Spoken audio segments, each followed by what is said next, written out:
What's up guys, welcome back to the channel. If you're new here, welcome, what's up?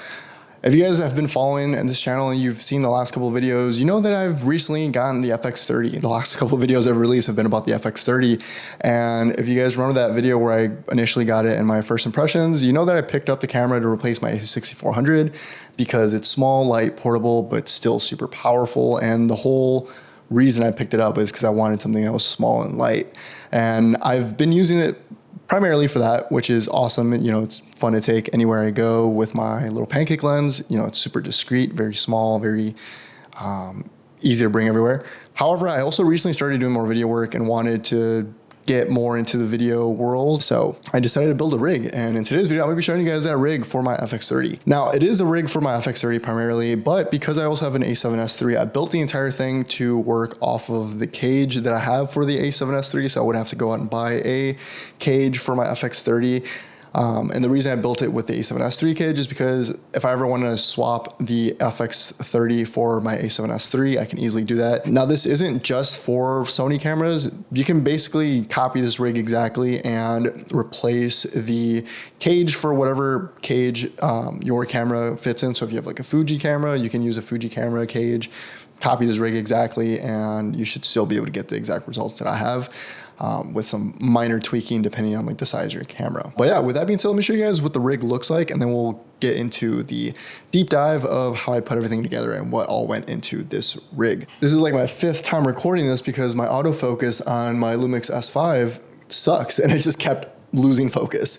But this is the rig itself. As you guys can see, it's pretty beefy. Deep in there, you can kind of see the FX30, the little tiny guy, but it's kind of dwarfed by just everything that I decided to put on this rig. And at the end of the day, I think it's still a pretty small rig. It's still pretty compact, but it helps make the functionality of the camera just so much better, in my opinion. And basically everything on here just kind of extends the usability of this camera, except this piece right here, which I'll get to when we're building it. This actually adds something that the FX30 doesn't natively have, but I think it kind of elevates the rig to the next level. But I'll talk about that more when I get to that part of that video. But yeah, that's the rig, and let's go ahead and build it. And let me show you guys what all went into it.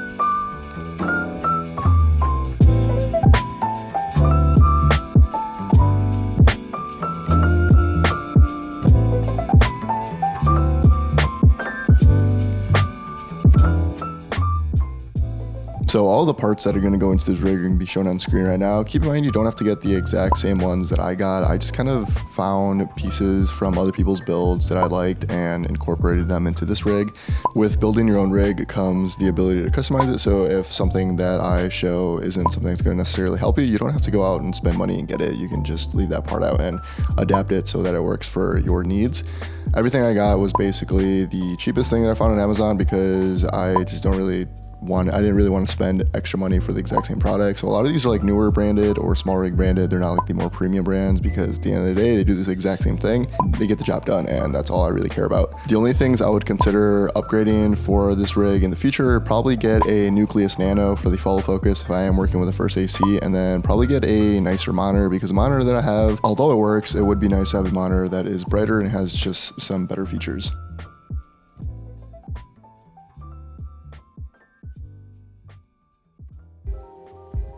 All right, time to start building the rig. So the first thing you're gonna do is you're gonna connect the Mechanic rod baseplate to the newer baseplate dock.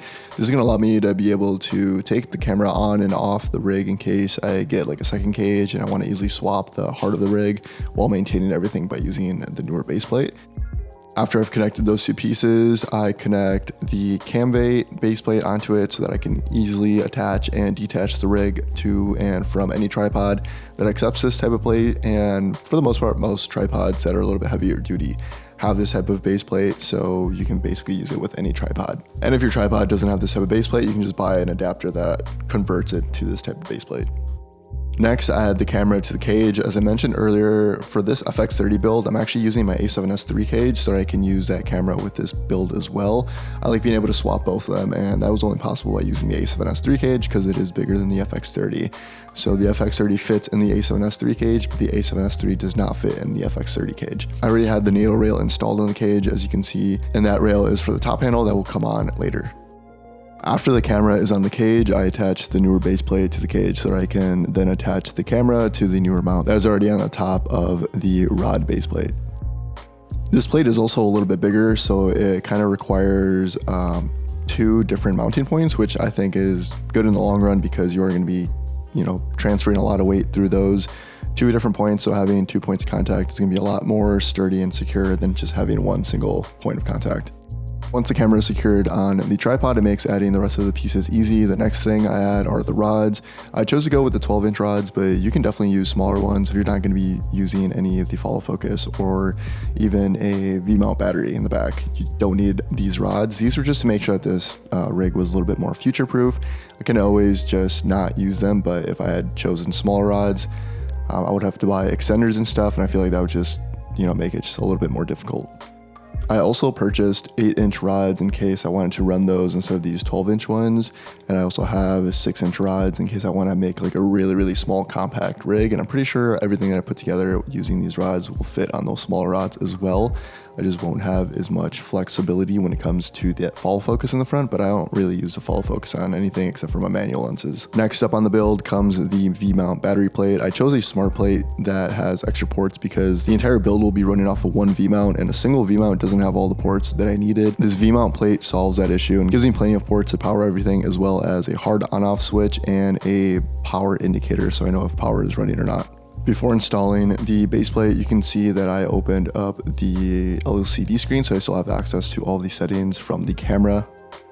Next up, I add the top handle, which is a small rig natal rail handle, so it doesn't require any tools, which is super handy because my old top handle required 2 screws and they were in a very awkward position where not every single cage can accept it. After the top handle, I attach my monitor using the Vlogger monitor mount by Cine. I'm using a FreeWorld F6 monitor, but do plan on upgrading to something with external recording in the future. But for now, this gets the job done.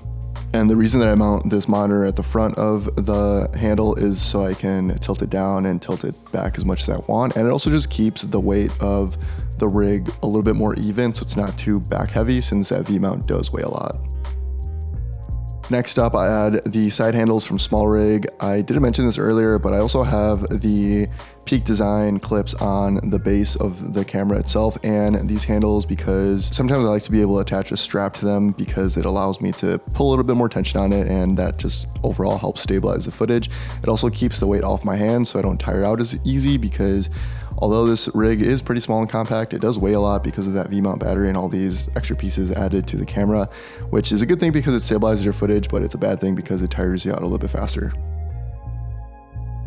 Next, add the V-mount. I'm using a newer V-mount battery because they come with a charge level indicator, which is super convenient. At a glance, I can see how much battery is left on the battery itself, and I don't have to worry about the battery just dying on me in the middle of recording, which would be really, really bad since I'm running the camera off of the dummy battery, so it is completely reliant on the V-mount battery charge. Next up, I add a mic. I don't always run a mic when I'm using this rig because I am shooting more like music videos and stuff, and you don't typically run live audio.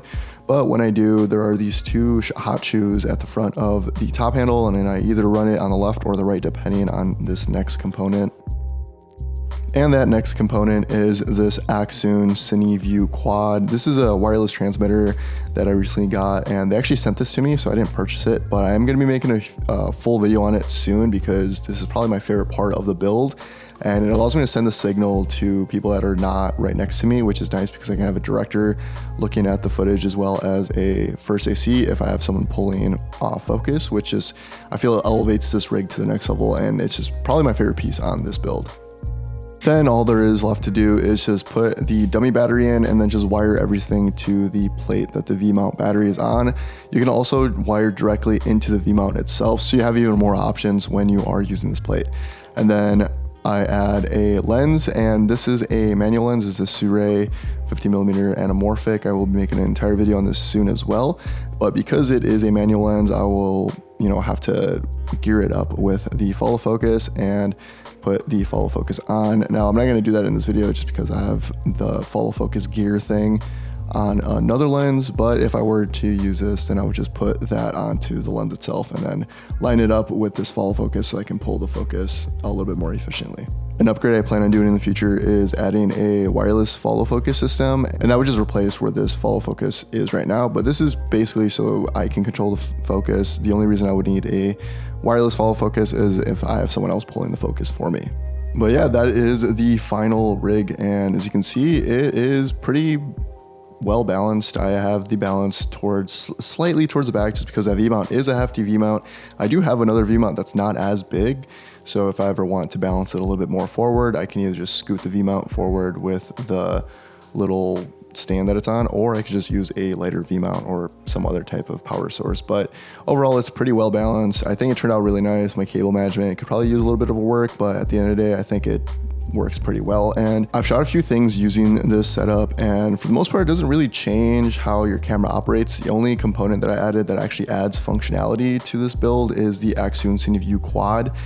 Other than that, everything else just kind of helps amplify what the camera can already do. The long battery is probably my biggest benefit because I can shoot with this thing for a really long time and not have to worry about any of the components dying. Having one battery source makes it super easy and makes it so much more convenient than having every single little thing have its own battery source. And it just helps make the entire build more compact because MPF batteries do take up a little bit of space, and it just makes the balancing of it a little bit weird. But having a nice big V-mount in the back just equalize everything. As you can see, the balance on this thing is really nice, and it's not that big. You could make it smaller by using smaller rods and maybe removing some of the components or shifting the components around a little bit, but I like how everything turned out. And yeah, that is my FX30 rig. If you guys have any questions, go ahead and leave them in the comment section below. I'll go ahead and answer them. But yeah, let me know what you guys think about this rig and what you would choose to change or keep if you were to build a rig on your own.